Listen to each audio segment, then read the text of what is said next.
ઉપર સમગ્ર ગુજરાતના શિક્ષણનો ભાર છે, સમગ્ર શિક્ષણની ચિંતા કરી રહ્યા છે એવા સન્માનનીય શ્રી શિક્ષણ પ્રધાન શિક્ષણ મંત્રી ભૂપેન્દ્ર બાબુને ખરેખર આ સંસ્થાની અંદર અમે પૂરા હૃદયથી આવકારી છે।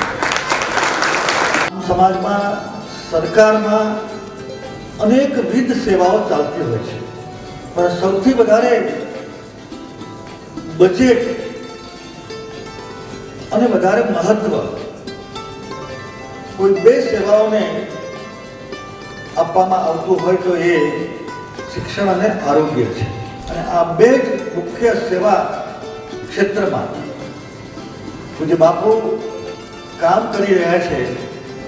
કેટલીક વાર વ્યક્તિની તપશ્ચર્યા કામ કરતી હોય છે, કેટલીક વાર ભૂમિ તપોભૂમિ બનતી હોય છે। મને લાગે છે કે અહીંયા બંને ભેગા થયા છે। કદાચ પોતે આ શિક્ષણ નથી મેળવી શક્યા, એનો ક્યાંક હૃદયનો વસવસો પણ હશે કે મને નથી મળ્યું કે મારે સમાજને આપવું છે। અને અત્યારે હું જે સાંભળી રહ્યો છું, જોઈ રહ્યો છું, એ એનું જ પરિણામ હશે કે તે વખતે 73 વર્ષ પહેલાનો યુવાન એ દેશ માટે લડતો હતો, આજનો યુવાન એ સ્વ માટે રજૂઆત કરવા આવે છે। આમાંથી કંઈક માર્ગ શોધવો હોય, કંઈક રસ્તો શોધવો હોય તો એક જ ઉપાય છે શિક્ષણ। કહેવામાં આવ્યું કે 12-14 વર્ષની નાની ઉંમરથી આ વિસ્તારની અંદર સમાજને શું જોઈએ છે, સમાજને શું ખૂટે છે,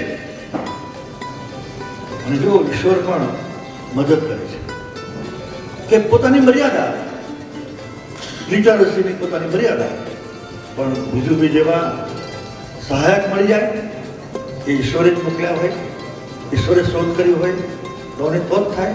એક રિટાયર્ડ પોલીસ અધિકારી પોતાના જીવનના રિટાયરમેન્ટના દિવસો કુટુંબ સાથે અથવા કોઈ સિક્યુરિટી એજન્સીમાં 2-5 લાખ રૂપિયાના પેકેજમાં જોડાવાને બદલે એ આવી સેવાકીય સંસ્થામાં જોડાય। મતલબ એ થયો કે આ પ્રવૃત્તિ ઈશ્વરને પણ મંજૂર છે કે મુક્તાનંદ બાપુ આ કામ કરે।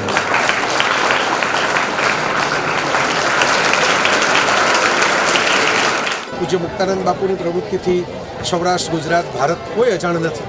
ખૂબ અદ્ભુત એક સેવાની, એક સદપ્રવૃત્તિની, શિક્ષણની, વિચાર ક્રાંતિની, જ્ઞાનની ધૂણી દેખાવીને બેઠેલા છે। ખૂબ અદ્ભુત વ્યક્તિત્વ છે। સ્કૂલો બહુ ખુલે છે પણ ગ્રાઉન્ડ જ હોતા નથી, ક્યાંય કેમ્પસ હોતું નથી, મેદાન હોતું નથી। અહીં તો હું આવ્યો તો મેં રમતા વિદ્યાર્થીઓ જોયા, મેં સ્પોર્ટ્સ માટેની એની પ્રવૃત્તિઓ જોઈ, સરસ મજાની લાઇબ્રેરીનું બિલ્ડિંગ જોયું, તો મને બહુ આનંદ થયો કે સંસ્થા સર્વાંગી વિકાસ કરાવી રહી છે। અહીં રાઇફલ શૂટિંગ પણ છે અને વૈદિક અને આધ્યાત્મિક દર્શન પણ છે કે આ સંસ્થાને કારણે કેટલાય લોકો, સારા નાગરિકો ઘડાઈને દુનિયામાં અલગ અલગ જગ્યાએ કોઈ ગૃહિણી તરીકે ગોઠવાયા હશે, કોઈ સરકારી તંત્રની અંદર કોઈ અધિકારી તરીકે ગોઠવાયા હશે, પણ ક્યાંક ને કંઈક સારું કામ કરતા હશે એનો જશ આ સંસ્થાના ઘડતરને પણ થાય છે।